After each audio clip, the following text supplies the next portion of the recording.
I'm Michelle James, Lifestyles Editor with the Register-Herald. We're joined today by Damon Kane, the editor of the paper, and today we're spending some time with Rich Harwood, founder of the Harwood Institute for Public Innovation in Washington, D.C. And if you would, Rich, could you tell us a little bit about the Institute? You know, now I think the way I'd say what our organization is about is we teach and coach and inspire individuals and organizations and communities to come together in different ways to solve problems in communities, but importantly to do so in a way that not only fixes the problem that they're focused on, but changes the way the community actually works together. We have so many challenges in so many communities across the country, and I think we can spend all our time trying to fix things, but I think what most Americans, I think probably what most West Virginians are concerned about is that we don't work well together. We're not getting enough stuff done that matters to people, and on a lot of issues. And so our work now, we develop what we call public innovators. We teach them a practice about turning outward toward your community and how do you solve problems. We embed this practice in organizations so they can be engines of change in communities.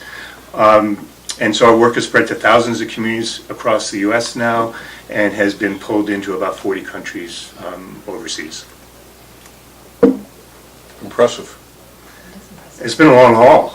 Yeah. So, but you must have some sense of satisfaction out of creating this and seeing some changes, right? Yeah, I think the gratification I get from this is that people believe that the work that we've been creating with them, really, this was not created in a conference room on our own. We created this working with communities, that people believe that they can grab hold of this practice that we've developed, they can make it their own, and that it gives them a sense of possibility and hope that tomorrow can be better than today, and that they can help shape the future of their communities. That's actually what gives me the most satisfaction, the most gratification. Okay. Michelle, you got some questions. I know West Virginia, this is not your first visit to West Virginia. In fact, you were here 30 years ago. Yeah. And those experiences from that 30 years ago, they played a role in you starting the Institute. Can you talk a little bit about that? Sure. You know, back in the early to mid 80s, the Union Carbide plant in Institute blew, and it was the sister plant to the Bhopal plant in India. And I'm sure many of your readers remember that the Bhopal plant, when it blew, tens of thousands of people were killed. And so when the Institute plant blew, not long after that, people were very concerned about it, clearly. And the question became, how does the community respond to this? How does the community respond to this with Union Carbide and other chemical companies in a way that both protects people's safety and also, frankly, protects their jobs and their livelihood, right? And so I was working with a group in Midtown New York. We were asked to come and work with folks here in Institute and in Kanawha Valley, and you know, I'll never forget this, Michelle. You know, I used to come down with some of my colleagues, and you know, on our way down or our way back to New York, they would complain endlessly about the fact that, you know, you can't get a good glass of wine in Institute, you can't find a good, you know, bagel, you can't find this, you can't find that. They would sort of disparage the folks who lived here, and honestly, many of the folks I met reminded me of the folks I grew up with in a small town in upstate New York. And for me, what it suggested was that we as Americans, you know, if we're going to make a go of it in this country, we need to understand that we're all in it together. We need to afford every individual a sense of dignity. We need to ensure that every individual has a sense of possibility and can fulfill their God-given potential. We need to ensure that every individual has a shot at the American dream. What they were saying to me was that the people in West Virginia should not have those things or do not have those things. And, you know, that was one of the moments where it crystallized in my mind that I wanted to do work differently. I believe that every individual, as I said, should be afforded dignity, and that means every individual from every walk of life, regardless of how much money they have, what their faith is, what the color of their skin is, what kind of car they drive, where they live. And so, yeah, that served as a catalyst for me to start this and really to your question, to feel a sense of fire and energy that we can do better in this country and that we need to do better. And the only way that's going to happen is if we do it together. You don't have much hope that politicians will be able to solve many of our problems, do you? Well, look, I started this back in the 80s when I thought politics was about as bad as it could get. It's gotten worse almost every year. This year in particular, I think, you all just had a primary here. You know that this year, it's regardless of what side of the aisle you're on and who you voted for, it's not, I think, what anyone wants. Look, I think the days of looking to Washington, D.C. for answers to the challenges that I know West Virginians want to tackle, I think those days are over. I think the days of, frankly, some of your readers may not like this, or the political leaders in the state, but I think looking up the road to Charleston for the answers to the challenges that you all face down here in Beckley or in this part of the state or in the northern part of the state, I think we got to get together, and we've got to get the folks who are willing to do work together in a different way. And my sense of this is, from working across the country now and in other countries, the politicians will follow us when we decide to take a different path. And we've got to get our act together to do that, because otherwise they're going to keep playing the same silly games they've been playing for a while. Are you apolitical? I am. The Institute's apolitical, for sure, and we don't, notwithstanding my background in working on campaigns, we don't work for any political candidates. We don't get involved in politics. I actually believe that the answers to our problems, first and foremost, are going to come from our communities, and that will help to change politics. Okay. Yeah. But that's really not a new concept. It's as old as the country, right? I mean, I actually think one of the, it's interesting. I was just this weekend at Mount Vernon, the home of George Washington, and I was thinking about coming here today as I was there, and I was standing in front of the house, and I turned to my daughter was there, who's 26, and some of her friends, and I turned to her and I said, the thing I love about our country so much is that it wasn't founded by a monarch, right? We don't have kings and queens. It's not based in a religion per se, though we're a Judeo-Christian country traditionally. We don't have a caste system. It's based on an idea, and the idea is that any one of us all of us have the rights to pursue our dreams as anyone else. And so I think the American Revolution was a bunch of people. They didn't have a name, really. They came from 13 different colonies who were all competing with one another, so they weren't even really wanting to work together, but they found a way to cooperate enough to overthrow King George. And that was rooted in people coming together, as all change, I think, has happened in the U.S., which is that small bands of like-minded folks get together and start a new path, and that grows over time. The government usually comes in to complement that and ultimately to scale it, but that's typically not where a lot of the change started. I mean, look at our history. Abolition of slavery, child welfare laws, civil rights, voting rights, go on and on and on. Seatbelts, all started with folks in communities. So the pace of change has really quickened, it seems to us, and it's being propelled by evolving and advancing technologies. And it's not a pace that's slowing down. It's not taking a break for any of us.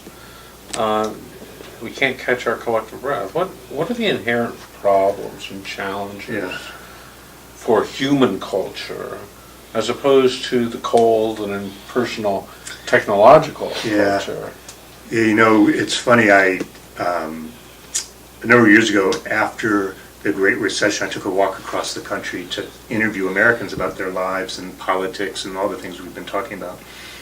And all the issues that you would imagine arose, which is my mortgage is underwater, I've lost my job, I had to pull my kid out of technical school because we couldn't afford the $1,000 tuition for the semester. But the number one issue were none of those. The number one issue was that we need to restore a sense of belief in ourselves that we can get things done together. Then I went back to the foundation that supported that work, and I said, would you support me to take another walk? And I did it because I was interested in what gives people a sense of belief and a can-do spirit in the country, given the fast pace of change, given the scale of things, given 24/7 news cycles, given the internet and all those things. And it was interesting because I just wrote something on this that we're about to publish. It all had to deal with the human element. it all had to deal, and I think this has a lot of implications for West Virginia, it all had to deal with people gain a sense of belief by seeing other people come together and doing things together. People get a sense of belief by working together, by rolling up their sleeves and achieving things together, which means setting goals together, setting on a path together, failing together, which inevitably we all do, getting back up and continuing to go down the path. People gain a sense of belief by working with, believe it or not, in this day and age, diverse groups of people, even though sometimes we're afraid of diverse groups of people, right? People gain a sense of belief by tapping into the rebellious history of our country, right? And on the list goes. And so I think the human element actually is more important today than at least in my lifetime in doing this work. And I think it's growing because I think increasingly we're moving to areas where we're separated from one another. We, as you know better than I do, we look on the internet for news that affirms our already established positions to make us feel comfortable and safe in a sense.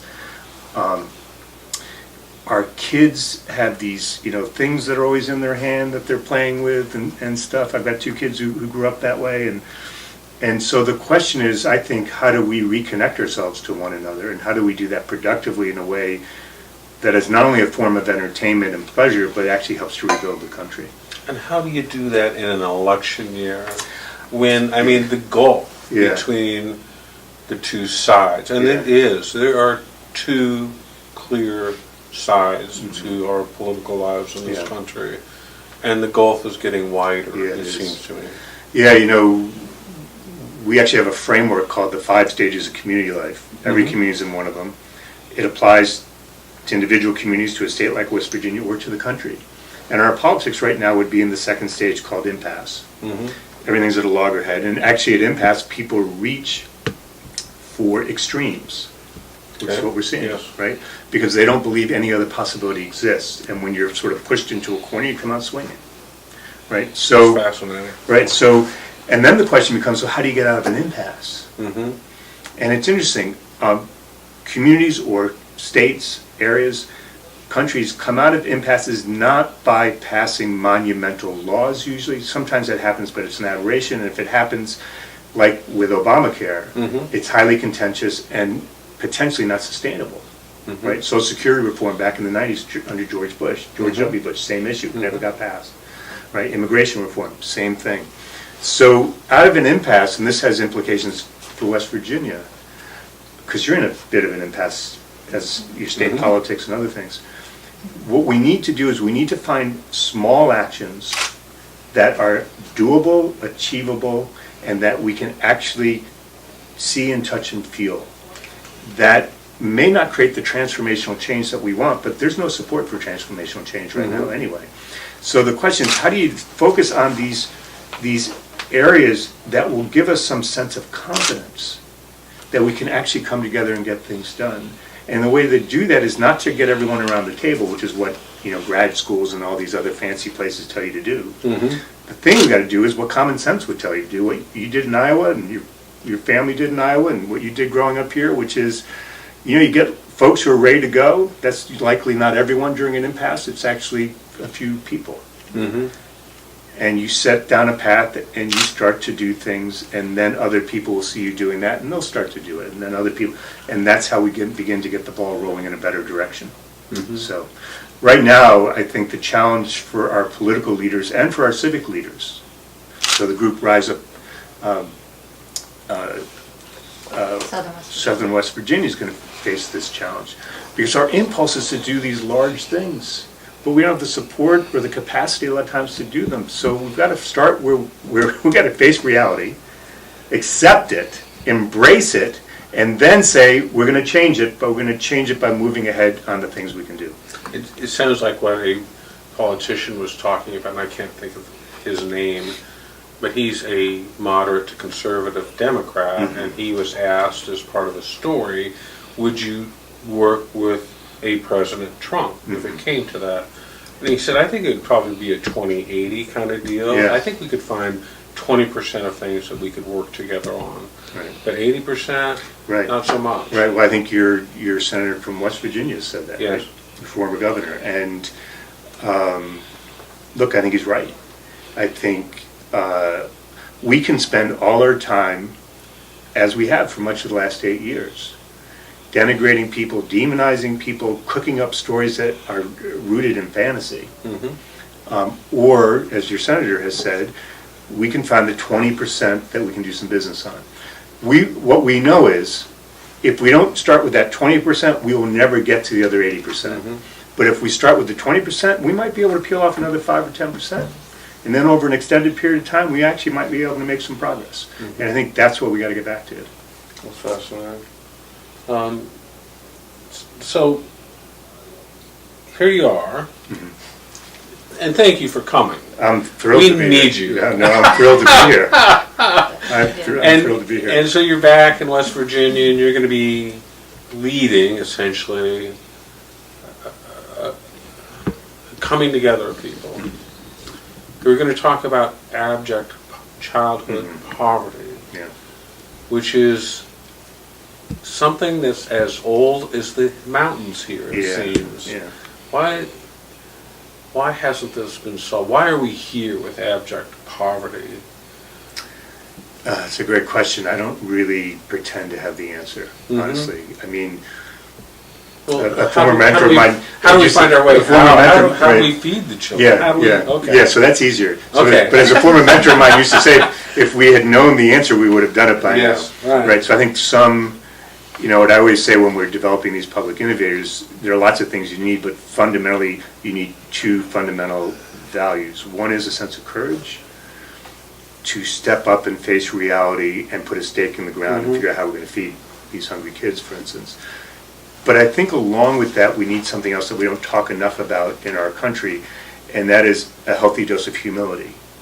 We need a sense of humility that we haven't solved these problems for a while, and we need to understand that. We need a sense of humility that none of us have the answer by ourselves. We need a sense of humility, and in West Virginia you know this well, in upstate New York where I grew up we've known this well, that you need a sense of humility that wherever you put your stake in the ground, ultimately you're going to have to pick it up because conditions will have changed. You've lost 10,000 coal jobs in the last year, right? Upon thousands of other coal jobs over the many years.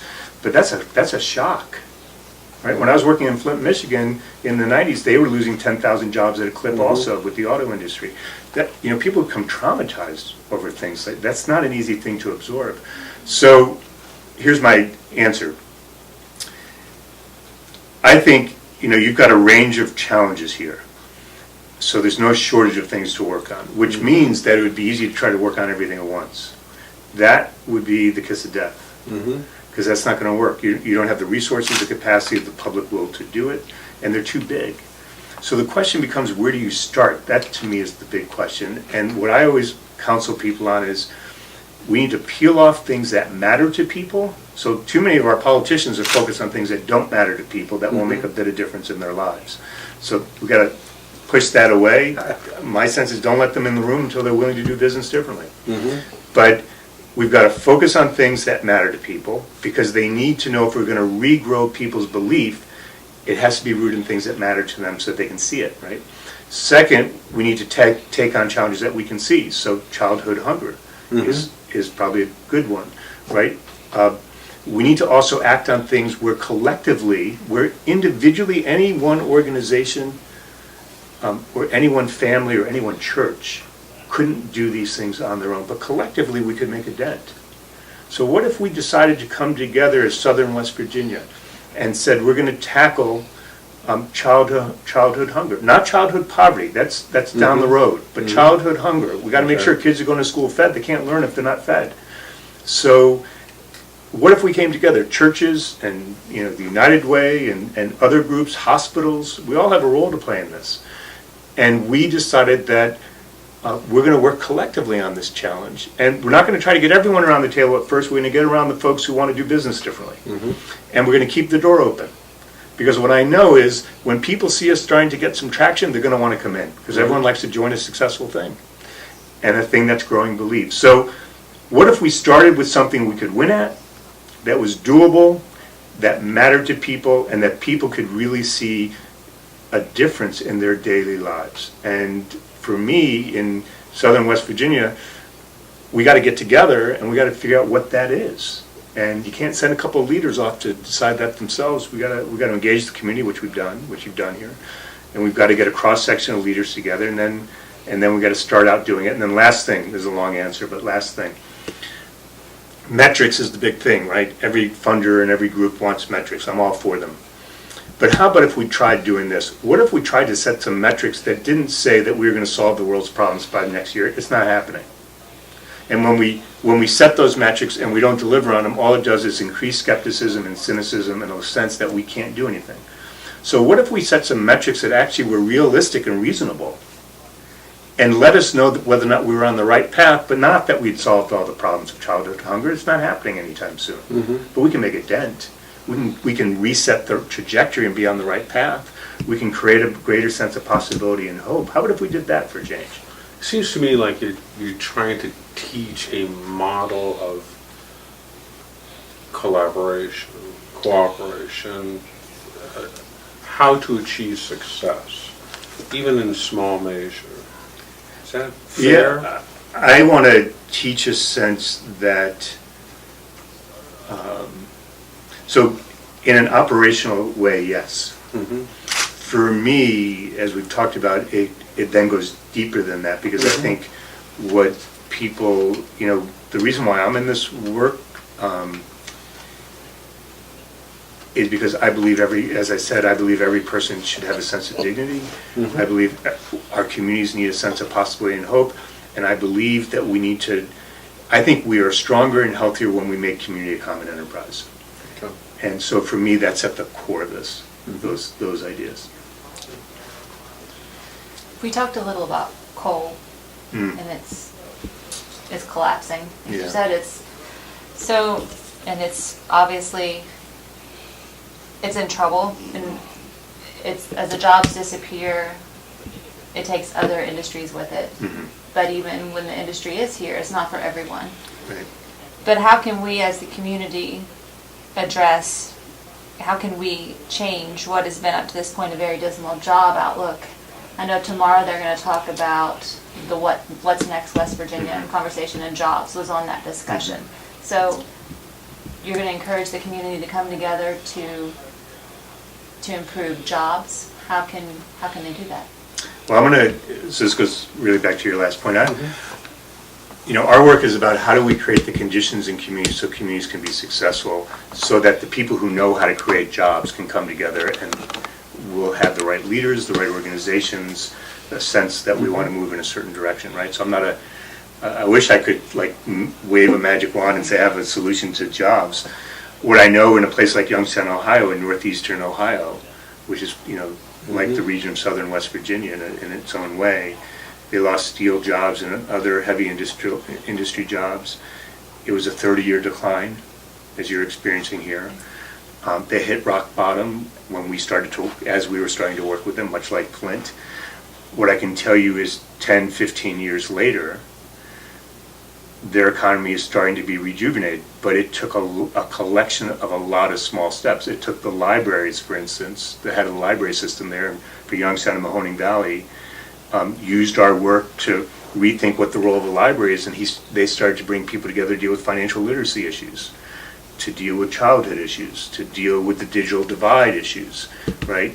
Which didn't solve the jobs problem, but made the community healthier and actually built trust in the community, a sense of possibility. There was a community development corporation that redeveloped a large neighborhood area, which gave people a sense of possibility. There were hospitals who started to turn themselves inside out and provide health care in a fundamentally different way, which was actually one of the issues in What's Next West Virginia, right, about health, which was also an issue in Battle Creek where we worked. They created a children's museum, which began to educate kids differently, give them a sense of possibility and creativity, and get them focused on other things. So that led to a small business incubator, right? It led to a whole thing. So now if you look 15, 20 years later, all the kids who were leaving Youngstown and Mahoning Valley, which is true here in southern West Virginia, if you go to downtown Youngstown on a Friday night, which used to be a ghost town, there was no one down there. There are now kids riding their bikes, my kids' age, 23, 26, who want to work there and are working there now in some of the new jobs. They're now living downtown. They're riding their bikes around. You see their bikes parked around. There are new bars that have, because they need a nightlife for these kids. There are new bars that have sprung up. There are new coffee shops that have sprung up. So it was a series of steps. There was no magic bullet. And I think that's the thing that we've got to face up to. We're hopefully about to start work in Winchester, Kentucky, which is central Kentucky. And same set of issues. And it's kind of like the little engine that can. And I wish there were a magic answer, but there isn't. I think for a place like West Virginia, much like Youngstown and northeastern Ohio, much like Michigan, where we've done a lot of work, you're going to have to come to grips psychologically and emotionally with the fact that coal may have a role to play in the future, but it's not what it once was. And it's probably not coming, I hate to say this, and no one likes to hear it, and we have politicians saying they're going to bring all the coal jobs back. Coal isn't produced the same it was produced 15, 20, 30 years ago, right? So that's a psychological issue for a community and a state. That's not just an economic issue, that's a psychological issue, and that takes time for people to work through and to let go of, and they let go of it when they start to see other possibilities. It's fascinating, that very point you're making, because when we go out and we talk to kids, their parents are telling them, you're not going into the coal mines because coal's not going to be here. Right. You have to get out, get an education. Right. You may have to move away from home. Right. Which is a really strong cultural part of the fabric here. Right. That's right. The family is very important. But they're saying it. The parents are saying it. The kids are saying it. But the politicians, you're right, are standing on coal as it will come back. We'll bring it back. Well, come on. Yeah, no, I think,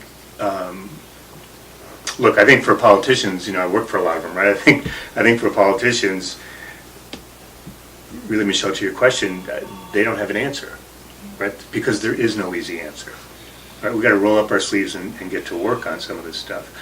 And they're, even more than when I worked for them, they live in a soundbite era, or they believe they live in a soundbite era, where only soundbites will work. And I think, it would take brave leaders to do this.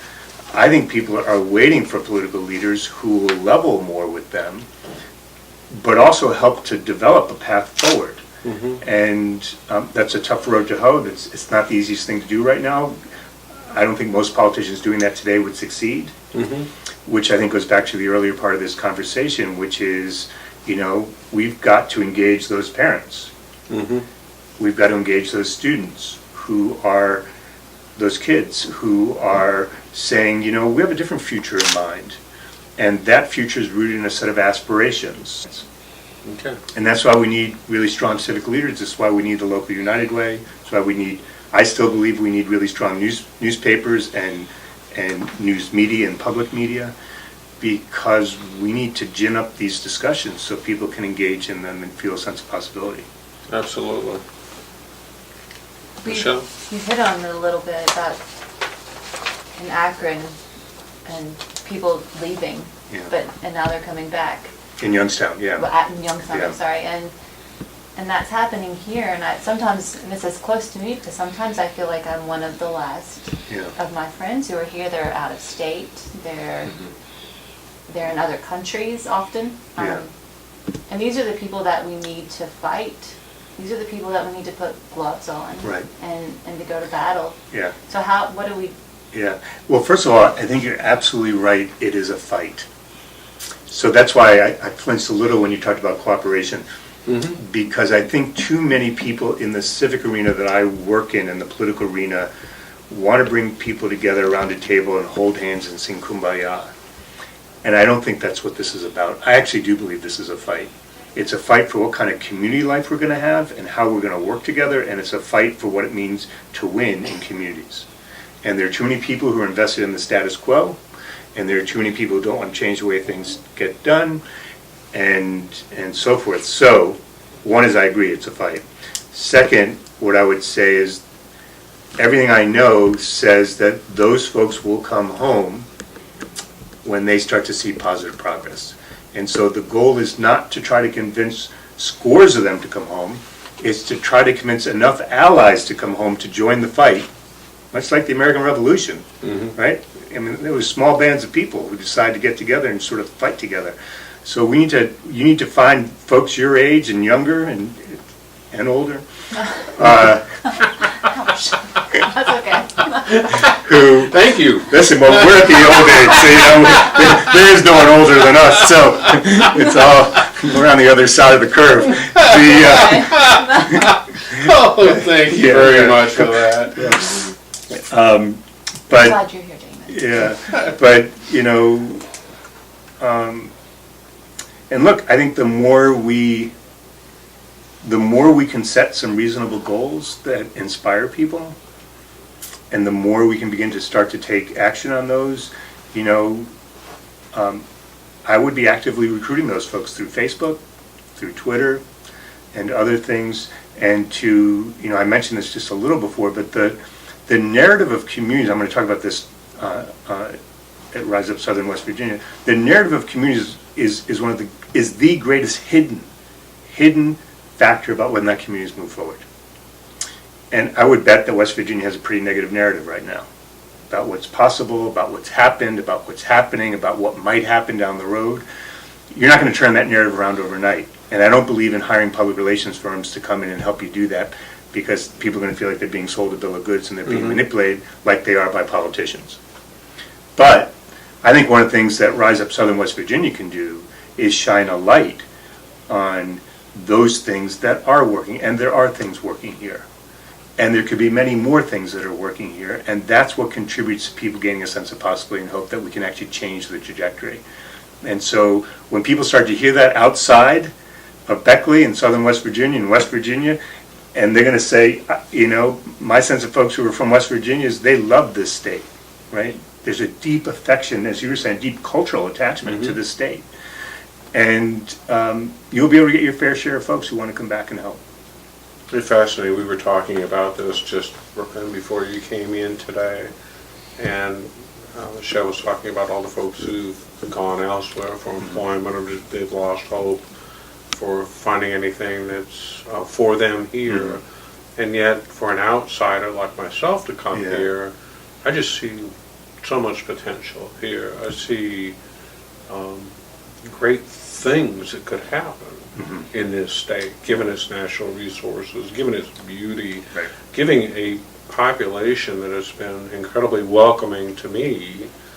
And even though I think one of the big things the state has going against it, I mean, when I said I'm moving to West Virginia, I heard a lot of, oh, I'm sorry. Well, you heard what I heard from my colleagues in Midtown New York. Exactly. And then you get here and you go, not so much. No, this is, that's right. This place has a great deal of potential. That's right.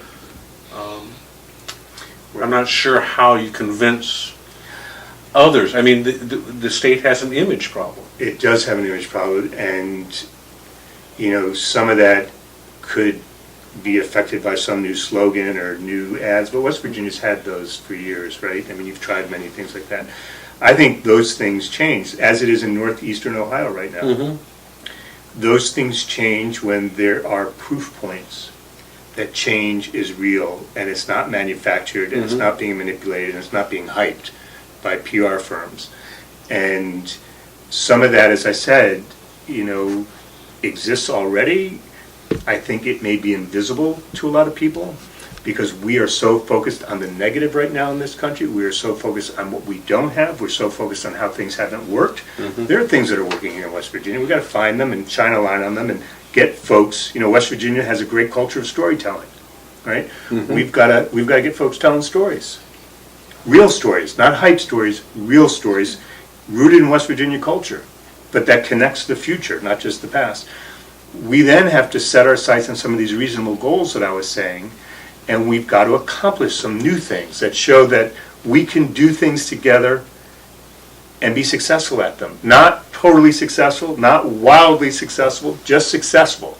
That's good enough, right? So that we can keep moving. And you got to get some folks in West Virginia telling those stories, right? And if I were running a newspaper, I don't know anyone who runs a newspaper, but if I were running a newspaper, I wouldn't become an arm of that, I wouldn't become a PR, but I would be searching for those stories so I could illuminate them in a real news way and help people see the connection of those to some challenges. There's also, as you were saying, there's all sorts of possibilities here. And if I were doing public broadcasting, public radio and public television in West Virginia, I'd be all over that. We're about to start work with folks in eastern Pennsylvania with public broadcasting stations to do this. There's so many possibilities, but we got to get serious, we got to get practical, and we got to roll up our sleeves and do it and stop talking so much about it. We got to start doing stuff.